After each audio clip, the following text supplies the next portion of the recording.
No sé qué le parece, pero en este día vamos a comenzar una serie de reflexiones bíblicas sobre el matrimonio. Y el matrimonio consideramos, por lo que la Biblia nos enseña, que es modelo del reino de Dios. El libro de Efesios, capítulo 5, versículo 25, 21 en adelante, empieza a disertar el apóstol Pablo sobre un misterio, como él lo llama. El misterio es entre Cristo y su iglesia, pero establece el modelo del matrimonio para poder entender el modelo de Cristo y su iglesia. Y comienza el versículo número 21 diciendo: sométanse unos a otros en el temor de Dios. El matrimonio no es una buena idea de Dios. El matrimonio es realmente la forma como Dios refleja su carácter. Todo lo que Dios hace, todo lo que Dios creó, no son las buenas ideas de Dios. Siempre en la Biblia, siempre en la palabra, nos va a enseñar, nos va a demostrar, nos va a revelar el carácter de Dios. El matrimonio no es por causa de la necesidad del hombre. El matrimonio es por causa del propósito de Dios. Lo que Dios desea mostrarnos y enseñarnos a través del matrimonio es como Dios quiere hacer su voluntad. Es como cuando Dios nos habla de la iglesia como esposa. Esto nos habla acerca de las cosas como Dios quiere tener con nosotros esa profunda relación. Así que vamos a tocar durante estos tiempos de reflexión bíblica el poder entender el carácter de Dios dentro del matrimonio. No vamos a tratar de entender en sí el matrimonio como regularmente lo tomamos, sino vamos a entender el carácter de Dios dentro del matrimonio. Si nosotros podemos ver el carácter de Dios en el matrimonio, aprenderemos a darnos cuenta que el matrimonio no es un asunto civil, aunque se manifiesta en la tierra como un asunto civil, no es un asunto de la sociedad, aunque se manifiesta como un asunto de la sociedad, es por causa de los propósitos de Dios.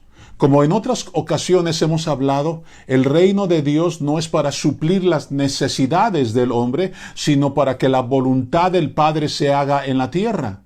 Entonces, todo es debido a las cosas que deben de ser la voluntad de Dios. La manifestación de la voluntad de Dios, entonces, Dios creó el matrimonio como una fuente para desarrollar en el corazón de las personas una fidelidad mutua entre el hombre y la mujer para que logren y lleguen a ser uno. Jesucristo en el capítulo 17 de Juan nos dice en dos ocasiones orando al Padre, dice al Padre que sean uno como tú y yo somos uno. Jesucristo no oró por algo más. ¿Por qué Jesucristo tocó este tema? Porque sabe que la estrategia del reino de Dios es llegar a ser uno. El llegar a ser uno con Dios. El hombre perdió la comunión con Dios cuando el hombre desobedeció. Definitivamente, ese fue el momento trágico en la historia de la humanidad, cuando el hombre dejó de ser uno con Dios. Y cuando el hombre dejó de ser uno con Dios, es por eso es que es la lucha de la sociedad actual. ¿Por qué es que los matrimonios no pueden ser matrimonios que pueden durar más de 5, más de 10 años? Porque mientras no exista el ser uno con Dios, el que el hombre no establezca su relación verdadera con Dios, siempre va a tener problemas el hombre para llegar a ser uno. El reflejo de los divorcios, el reflejo de los hijos sin padres, todo eso es porque hay un modelo original y el modelo no se está cumpliendo. En el hombre podemos expresar nuestra sabiduría de experiencia que es buena para compartir.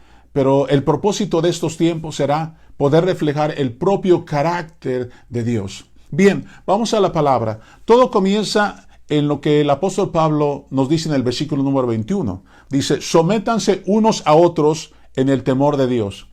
La palabra sometimiento no es lo que muchas veces los hombres nos conviene entender, de que la mujer se debe de someter, sino dice que los dos se deben de someter, más bien que todos debemos someternos. El hombre a la mujer al hombre, los hijos a los padres a los hijos. todos tenemos un rol en la vida y tenemos que aprender a cumplir ese rol en la vida. Si no entendemos nuestro rol en la vida, entonces no entenderemos nuestro propósito de vida. Hay jóvenes que tratan de entender su propósito, el propósito de Dios en su vida, pero mientras ellos no establezcan con claridad de que deben de tener un claro rol con sus padres físicos, con sus padres terrenales, ¿cómo es que quieren tener en su vida un propósito o entender el propósito de Dios si no aprenden a honrar a sus padres? La expresión bíblica o la palabra sometimiento significa más bien acuerdo mutuo. Significa que no tiene que ver mucho en cuanto a lo que a los hombres nos gustaría entender, que la mujer debería someterse al esposo. No, está hablando acerca que tanto el esposo debe aprender a someterse como la mujer debe de aprender a someterse, o sea, significa que los dos deben de tener acuerdo mutuo. La palabra sometimiento tiene que ver al acuerdo mutuo. Los padres con los hijos con los padres, el esposo con la esposa con el esposo. O sea, esto es algo mutuo, eso es algo de un rol, pero nosotros entendemos el rol que nos corresponde o funcionamos nosotros en el rol de la vida correctamente. Deberíamos preguntarnos, ¿el esposo entendemos ese rol? ¿Entiendo el rol que la esposa debe tener? ¿La esposa entiende el rol que el esposo debe de tener? ¿Los hijos entienden el rol que los padres deben de tener? ¿Los padres entienden el rol que los hijos deben tener? Tratamos de encontrar soluciones para nuestras vidas, para nuestra familia, sin entender nuestro propio rol. ¿Cuál es la participación mía? Ahora, yo debo de entender que si yo no tengo una participación dentro de esto, significa que no voy a estar yo enrolado dentro de ellos, porque cada uno va a ser individualista en su participación. Tenemos hoy familias que la mujer desea hacer su propio rol sin tener que ver o vincularse mucho con el esposo quiere tener su propio rol individual de vida, y entonces los hijos también quieren tener su propio rol individual de vida. Tenemos entonces un problema. El problema es de que nadie está ejecutando el papel que debería de ejecutar, y por lo tanto tenemos una sociedad que no tiene una clara imagen de lo que debería de ser una familia. Una familia comienza en un rol adecuado, y Dios establece el rol adecuado, de que unos a otros deben aprender a entender que cada uno funciona en la participación de un equipo. Es como un equipo. La esposa debe conocer la función del esposo. El esposo debe de conocer la función de la esposa. Los padres deben de conocer la función de los hijos. Y los hijos deben entender la función de los padres. Si de esta manera nosotros crecemos y entendemos, vamos a poder caminar mejor dentro de las decisiones diarias de la vida. El por qué se vive en la vida sin propósito. El por qué se vive en la vida sin dirección. El por qué las cosas no resultan como deberían de ser es porque estamos haciendo los roles egoístamente. Quiere decir, cada quien vive para satisfacer su propio sentido de vida. Cada quien busca fuera algo. La gente está buscando afuera, los jóvenes están buscando afuera, los padres están buscando algo que les haga entretenerse, las mujeres están buscando amigas, por ejemplo, para tratar de entretenerse porque no entiende muy bien el rol y no encuentra dentro de su hogar ese rol, esa compatibilidad, esa unión, eso que los hace ser uno. Este es un gran desafío, porque esto significa entonces que para el matrimonio deberíamos de prepararnos toda la vida. Así es.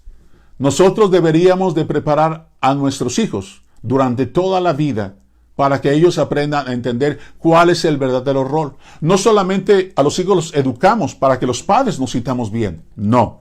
Nosotros los educamos para prepararlos para que enfrenten los retos en la vida y para que sean encaminados hacia la eternidad de Dios. No es correcto tratar de dirigir la vida dentro de nuestro hogar, dentro de cada persona, si no entenderemos nuestro propio rol. Nadie puede inventar un nuevo rol. Nadie puede decir algo diferente. Dios es el diseñador del matrimonio. Y Dios lo hizo para que el matrimonio funcionara dentro de sus propósitos. Y para que estos propósitos pudieran funcionar de una forma correcta, todos debemos entender que todos en la vida tenemos una participación. Nadie puede participar, el hombre no puede participar y no puede ser parte, en este caso, mejor dicho, no puede enrolarse en la responsabilidad de la esposa. De igual manera, la esposa no puede enrolarse con la participación o responsabilidad del esposo. De la misma forma, los hijos no pueden enrolarse y tomar la participación de los padres, como también los padres no pueden tomar la participación, el rol de la vida de sus hijos. Cada uno debemos vivir en la responsabilidad que a cada uno nos corresponde. La falta de orden en la vida es porque no hemos entendido cuáles son los principios que deben de gobernar nuestros corazones. Déjeme decirle, para ir a la parte final de esta reflexión bíblica, hay 4 cosas que vamos durante esta semana estaremos aprendiendo, 4 cosas que carece nuestra sociedad, y lo he definido. Esto lo hemos compartido en muchas ocasiones, mi esposa y yo. Y quiero establecer 4 principios. Y estos 4 principios los vamos a ir desarrollando durante toda esta semana sobre lo que nuestra sociedad no tiene. En primer lugar, es nuestra sociedad una de las más carentes de hombres íntegros. Escuche muy bien. Es nuestra sociedad una de las más carentes de hombres íntegros. En segundo lugar, es nuestra sociedad una de las más ausentes de hombres sabios. Así es. Es nuestra sociedad una de las más ausentes de hombres sabios. En tercer lugar, es nuestra sociedad una de las más necesitadas de hombres auténticos. Ah, caray. Esto sonó un poco fuerte. Y en cuarto lugar, es nuestra sociedad una de las más pobres de hombres que amen. Con el favor de Dios, durante esta semana estaremos enfrentando todo esto. Y vamos a permitir que el entendimiento de Dios en cuanto al matrimonio venga a nuestras vidas y venga a nuestros corazones. Deseo que esta palabra empiece a ti a darte dirección y a darte cuenta que hay cosas que hacemos que no nos corresponden. Hoy la mujer quiere hacer el rol que el esposo le corresponde, que el hombre le corresponde. La mujer quiere sentirse que puede hacer las cosas igual que el esposo y que es capaz. Hay cosas que la mujer puede hacer, pero no debería hacer. Hay cosas que el hombre puede hacer, pero no debería de ser. Hay cosas que los hijos pueden hacer, pero no deberían hacer. Nosotros debemos de saber que para que funcione una familia, para que funcione un matrimonio, cada uno tenemos un rol diseñado por Dios y tenemos que entenderlo. Y para eso tenemos que ponernos de acuerdo. El acuerdo es un principio de poder. El acuerdo es un principio de poder. Y sin el acuerdo nunca podremos hacer la voluntad de Dios. Yo te voy a invitar a que compartas esta reflexión. Seguramente tendrás amigos, amigas que necesitan escuchar durante esta semana. Invita a amigos, amigas, para que puedan tener el privilegio de poder escuchar esto. Es la palabra de Dios, no es mi filosofía, es la palabra de Dios gobernando en nuestros corazones. Pido que la paz de Dios sea en tu vida durante toda esta semana y que la gracia de Dios cada día te capacite para que aprendamos a vivir siempre en la voluntad del Señor. Mañana, primeramente Dios, nos vemos a las 8 de la mañana. Y continuamos.